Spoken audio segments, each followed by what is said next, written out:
2 ঘন্টা হয়ে গেছে ঝগড়ার, বাট এখনো কল দিচ্ছে না। আজকে 10 ঘন্টা হয়ে যাক, তারপরও কল করব না। একবার কল করলে কি এমন হয়? আমি কেমন রাগ করছি ওরা, আজকে আমি এটা বুঝায় ছাড়বো। ও আমার রাগ দেখে নাই। মানলাম একটু বেশি করে ফেলেছি, তাই বলি কি আমাকে কল দিবে না? আজকে সে একটু একটু করে না, আজকে একটু বেশিই করছে। এত ইগো থাকলে কি চলে?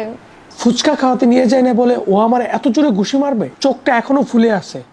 এত জোরে সবার সামনে ঘুষি মারাটা আমার উচিত হয়নি, লুকিয়েও তো মারতে পারতাম। থাক, কলটা দিয়ে দেই, ফালায়া তো আর দিতে পারবো না। মানলাম একটু বেশি করছে, আর ওরে আমি একটু মিসও করতেছি। প্লিজ প্লিজ একটা কল দাও না। বয়ফ্রেন্ড গার্লফ্রেন্ডদের মধ্যে তো কত কিছুই হয়, তাই না? প্রথমে একটু রাগ দেখামো উড়াদুরা, তারপরে ইচ্ছা মতো বকা দিমু, তারপরে আদর করবো। ইয়েস, ফাইনালি কল দিছে। রিজেক্ট। আমাকে কি মনে করছে ও আমাকে কল দিবে, আমি ওর কল ধরবো, আরো 5-10 বার কল দিক, তারপর রিসিভ করবো। কি